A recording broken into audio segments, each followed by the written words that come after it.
imagery used to toss around, sort of the Buddhist thing, where you have to kill your parents and then kill your God and then kill your teacher. 60? Can you read that? Tyler helps Jack, reject the value system of his parents, and then at the end he has to reject Tyler. Tyler's his teacher. He has to sort of pull back, and Tyler helps him through the first steps toward enlightenment in a way.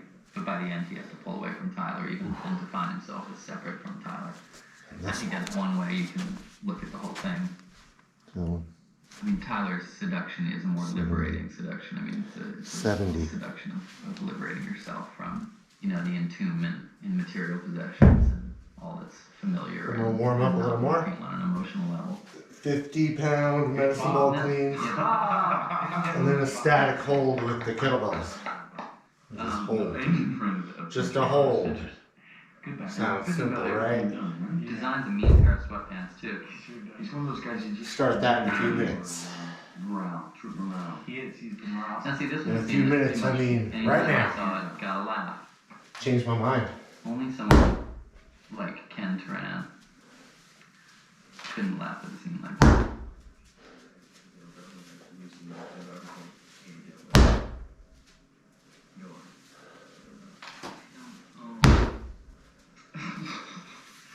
You shut up, baby.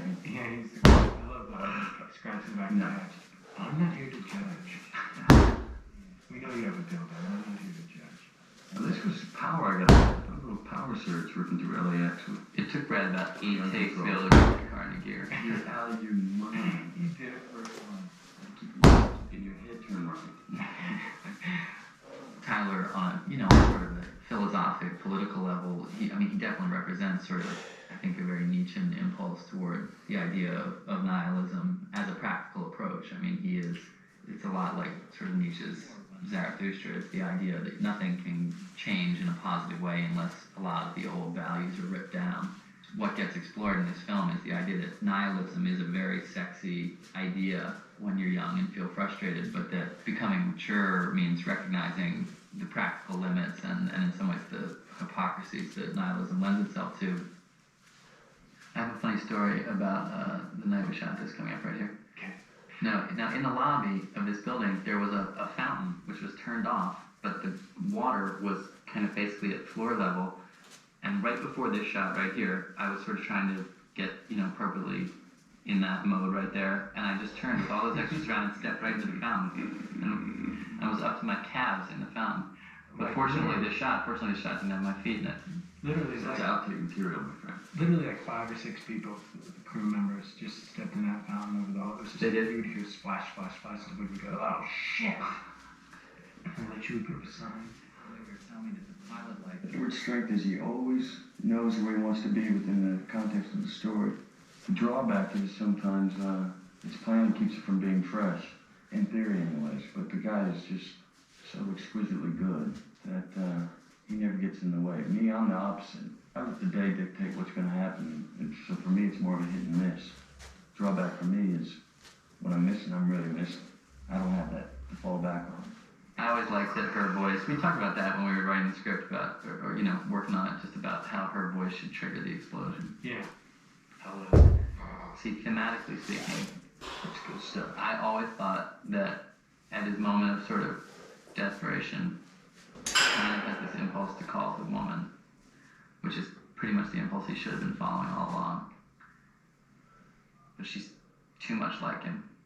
He sees himself reflected in her too much.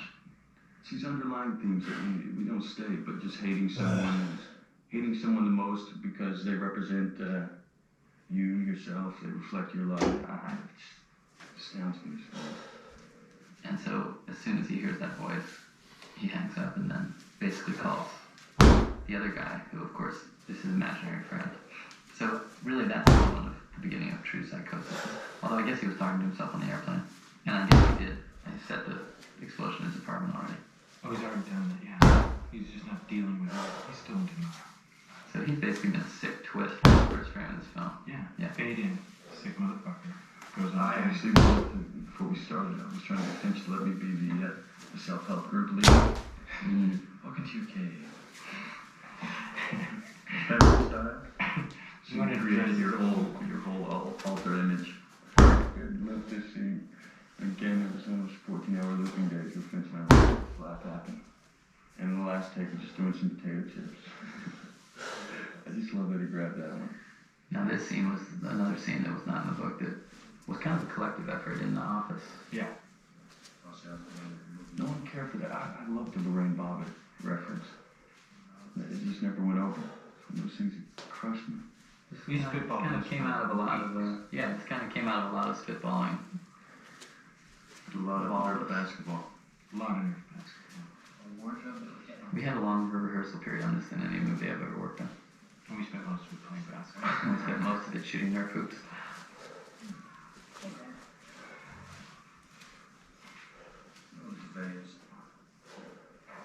Most films do tend to wrap things up thematically in a bow and let you go out of the theater knowing exactly what the message was that you were supposed to take from this. And when films that muck around in these kind of ideas resolve in some ways ambiguously and dump a lot of it in your lap and say you have to sort through some of this yourself and figure out what it means to all of you, what components of it you agree with, what components of it you disagree with, you know, people get very uncomfortable. People don't like it. 500 channels. Some guy's name on it. No name. Viagra. Lester. I love your insistence on getting Viagra into this somehow. It's like Viagra had to be in there. It was exactly right. Your instincts were right. Thank you, man. And yours with the Lister. Oh, Lester. More obscure anal leakage reference. I knew I wanted to be in this movie the minute I heard that we were going to get to say fuck Martha Stewart. I was hesitant until I saw the Kmart commercials and I said, all right. I bet her she's actually some lady and very nice. What do you guys think of Rosie O'Donnell? Rosie O'Donnell just hated this movie. I know, but you know, That's okay. No, but she was saying this movie disturbed me. I could not sleep for nights. It hit a nerve. It struck some nerve, whether she wanted to look at it or not. And that's what I no. Yeah, but the deal was she gave away the ending on national television. Yeah, I know.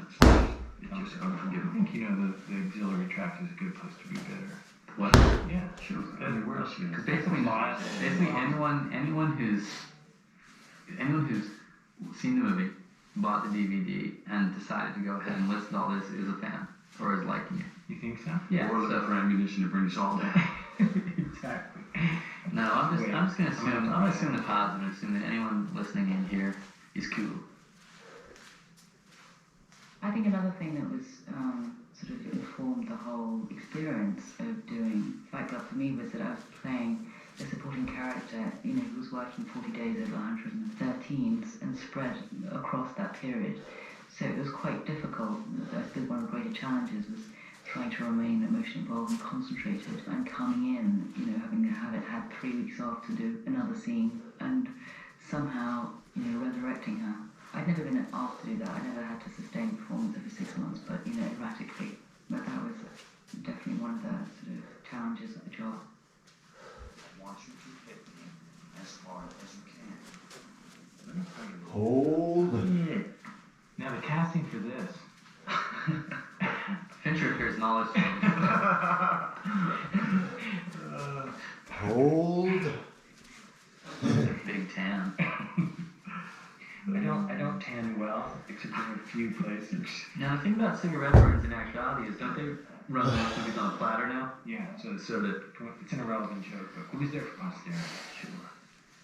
there must be some theaters where they still have to switch reels. This was our first. This is your This first. is my first. Yeah, that's Right, this was Brad's first day. Brad came in and we shot till like what 5 o'clock in the morning. And I think by the end of it, he was like going out to get in his car and he was looking at his face like, oh my god, this is gonna be like this. We didn't go late. I didn't. You guys had to go. And no, you left pretty late. You No, I left. left a little later than you. Time flies when I'm with you guys. My mom actually justifies this whole entire movie. Because I know you're going in, but it's all right here because I know the character is not really real. It's really Edward. So I Ah. sleep at night. I would like the fact that I was actually eating with the people before I turned down the fourth wall. I love that, and Brad is so funny that in his choices, he's such a dangerous and sort of utterly present performer. This is a scary thought I'd rather just not think about. My introduction to the whole of the Fight Club scenario was over the whole Oscar period, and I've been saying lots and lots of last time you want to read anything because it's all those by 10,000 interviews. But just before sort of at some pre-Oscar party, I met Brad and he approached me and